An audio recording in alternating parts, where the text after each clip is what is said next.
Up Taiwan? I'm Jeremy Olivier with news from here in Taiwan and around the world. Taiwan says in-person tariff talks in the U.S. are still ongoing. That's after the Trump administration sent out new tariff notices to 14 countries. Taiwan wasn't included in the list, but it's fueled speculation about what exporters will face once the talks are over. John Van Trieste reports. The White House has announced 25% tariffs on Japanese and South Korean goods starting in August. 12 other countries are supposed to get similar notices soon, with a deadline for a trade deal extended to August 1st. Taiwan's not on this priority list, but that doesn't mean it can avoid U.S. tariffs forever. This is, after all, a country U.S. President Donald Trump has specifically accused of, quote, stealing the U.S. chip industry. As tariff uncertainty hits both U.S. and Taiwanese stocks, some people are asking, when Taiwan gets its tariff notice, how big a headache for exporters will it be? Officials say a string of talks, virtual and in person, aren't finished yet, so it's too early to comment. But those in economics and business have drawn their own conclusions. Some imagine a tariff rate far lower than the 32% the Trump administration first announced in April, before hitting the pause button. 一般的关税我猜大概在15% 左右，应该是一个合理的推测。如果我们跟我们的竞争对手国来比，那我们的关税并没有特别高的话，其实以台湾厂商的竞争力和韧性来讲，其实受到的影响其实是不会太大的。But others say the tariff rate itself isn't the only problem for exporters. The Taiwan dollar has strengthened against the U.S. dollar in recent months. That makes Taiwan's goods more expensive, and when added to the tariffs, this could be more than many businesses can take. 假使关税是超过20几%或者30%，加息下就40-50%，40-50%我们是受不了的，很多的这个厂商就可能出走。 And there could be another tariff just on chips coming by late August, making things even tougher for Taiwan's firms. After a long period of reliance on the Chinese market, Taiwan has been exporting more and more to the U.S. And in some months, the U.S. is Taiwan's biggest market. In May, for instance, the U.S. bought 30% of Taiwan's exports, compared to the roughly 27% for China and Hong Kong combined.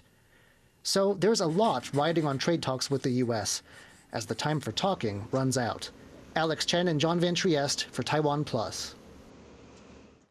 Israeli Prime Minister Benjamin Netanyahu has met with U.S. President Donald Trump at the White House, with the two leaders praising their alliance. I want to present to you, Mr. President, the letter I sent to the Nobel Prize Committee. It's nominating you for the Peace Prize, which is well-deserved, and you should get it. Thank you very much. This I didn't know. Wow. Thank you very much.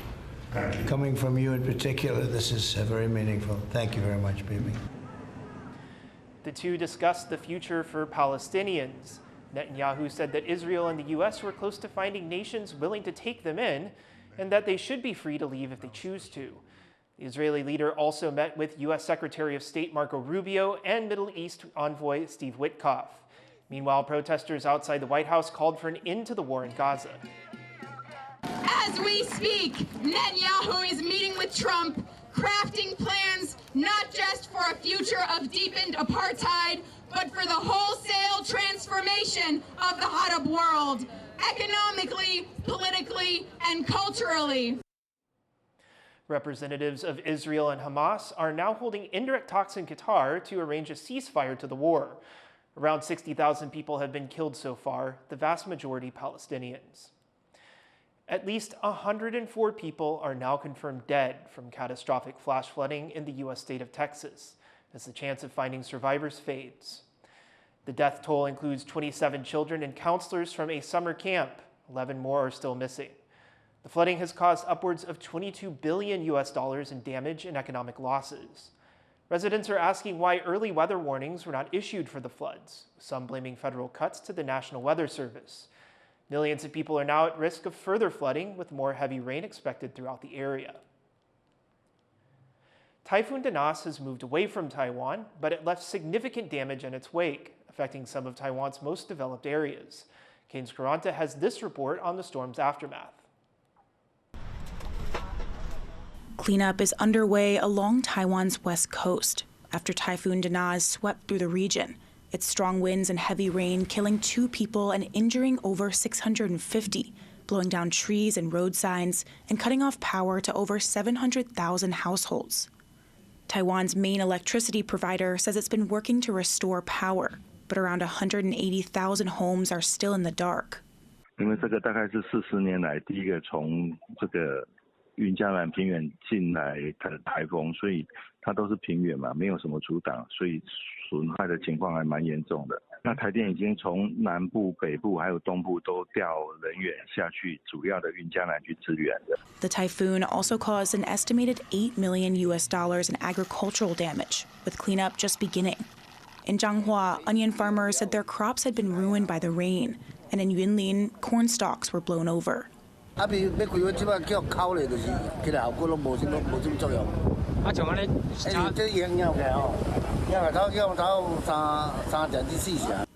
hardest hit crop was pomelos, swept off their trees by large gusts of wind.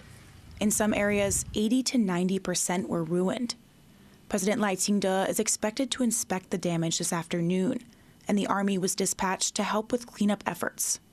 Taiwan's military has also helped with evacuating people from Taiwan's outlying islands, where thousands of people had been stranded after the typhoon grounded flights. They arranged planes to transport over 500 people out of Taiwan's Jinmen Islands near China, but many others are still waiting on standby for flights. Taiwan is now clear of Typhoon Danaz, but the damage it's caused remains, affecting people's lives and livelihoods with a tough cleanup ahead. Justin Wu and Cadence Quaranta for TaiwanPlus. Taiwan's legislature is still in session nearly 2 months after it usually ends.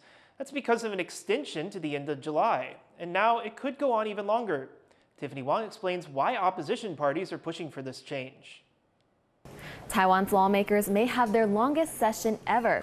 That's if a proposal backed by the opposition Kuomintang and Taiwan People's Party passes. The legislative session usually ends in May, and it's already been extended until the end of July. But the opposition parties, which together control the legislature, want to extend it even further, all the way until the end of August. They say this would give lawmakers time to review some major bills, including AI regulations and a proposal for a cash handout. The extra 2 months would also give them time to review President Lai Ching-te's second round of justice nominees for Taiwan's top court. That's been sitting in limbo since new regulations for rulings were put in place earlier this year. The ruling Democratic Progressive Party has questioned the motivation behind the extensions, saying it could allow KMT lawmakers to push legislation to help them win voter support in recall votes. 26 KMT lawmakers are facing such votes in July and August. But if the session is extended again, the balance of power in the legislature could change if at least 12 lawmakers are removed. That could give the DPP the edge they need, at least until the seats can be filled in a by-election.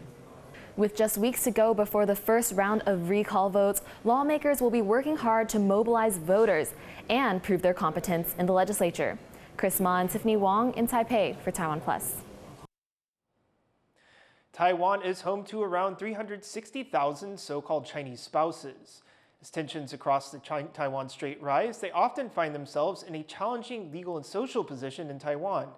Cadence Quaranta explains. In recent years, there has been a lot of controversy in Taiwan surrounding one particular group of people, Chinese citizens who are married to Taiwanese citizens and living in Taiwan, commonly known here as Chinese spouses. Currently, there are over 360,000 of them, one of the largest groups of Chinese people living in Taiwan. Amid tense and often complicated relations between Taiwan and China, with government-to-government communication completely shut off, tourism restricted, and China threatening to take Taiwan by force if it considers necessary, Chinese spouses have often found themselves at the center of debate within Taiwan.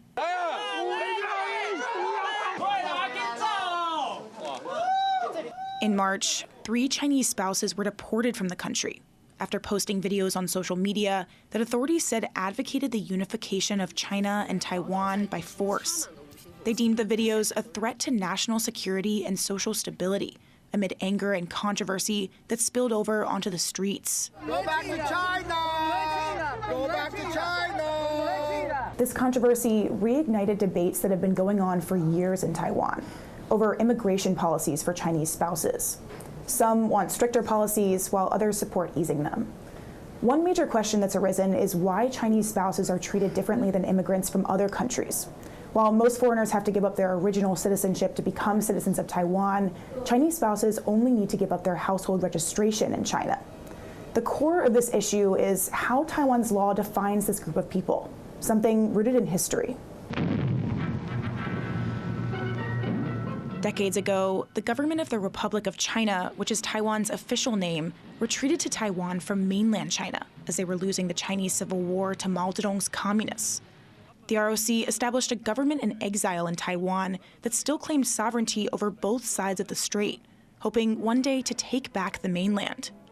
But that never materialized. Today, the ROC only governs Taiwan and its outlying islands, while mainland China is ruled by the Chinese Communist Party. But Taiwan's laws still describe China and Taiwan not as separate states, but as two different areas within the same country, the ROC, called the mainland area and the Taiwan area. Under this legal framework, experts say Chinese citizens are not considered foreigners, so they can't naturalize in the traditional sense of the word. But they also aren't seen as ROC citizens either. Instead, they're treated as a special group, governed by special legislation which differentiates them from Taiwanese people not by citizenship, but by household registration, which confirms the physical address of where you actually live. So Chinese spouses who want to obtain Taiwanese national ID cards and all the rights awarded to Taiwanese citizens, like the right to vote, can do so by switching their household registration from China to Taiwan. This is a process that generally takes 6 years, starting with getting marriage-based residency, then after living in Taiwan for at least 4 years, long-term residency, and then after 2 more years, something called registered permanent residency, a status that allows them to apply for household registration in Taiwan, a national ID card, and a passport. In April, these immigration processes were thrown into the spotlight when Taiwan's government asked over 12,000 Chinese spouses who had obtained registered permanent residency status in Taiwan and their children to provide proof that they had given up their household registration in China within 3 months, by June 30th, or risk losing their legal status in Taiwan. The announcement sent many scrambling, causing confusion and panic, especially among those who have reportedly lived in Taiwan for decades without a problem. 目前设定的3个月，对这些当事人来讲，其实感到十分不合理，因为这个时间忽略了两岸的行政差异，还有两岸的制度所带来的落差。This isn't a new requirement. It had been in place since 2004, but officials said some cases had fallen through the cracks. 那已明确规定，台湾人民不论先来后到，取得台湾身份多久都不能同时拥有对岸的身份。如果有，就必须择一。In response to the pushback, the government set up support mechanisms, like hotlines and in-person briefings, and offered exemptions or extensions to Chinese spouses who had legitimate difficulties getting the required documents. After the deadline passed, officials said the large majority of Chinese spouses had complied with the rule, with fewer than 1,700 who haven't. Patrick Chen and Cadence Quaranta for TaiwanPlus. That was part 1 of a 2-part series making sense of the debate surrounding Chinese spouses in Taiwan. Tune in later to TaiwanPlus News for part 2, which will dive into the legal complications of Chinese spouses entering Taiwanese politics. Taiwan is taking home a huge medal haul from the 2025 World Police and Fire Games in the U.S. state of Alabama. In the red lane, Team Taiwan going up against Huntsville, Alabama. The country bagged a total of 74 gold, 42 silver, and 48 bronze medals in events including stair racing, judo, ultimate firefighter, half marathon, and badminton. This marks the country's highest medal count since it began competing in the event in 1999. The next games will be held in Perth, Australia in 2027. Thank you for watching What's Up Taiwan. You can visit the TaiwanPlus website or follow our social media for more of our stories. Finally, we bring you to this village in the Netherlands, which is holding a traditional canal jumping competition. I'm Jeremy Olivier. Take care and see you next time.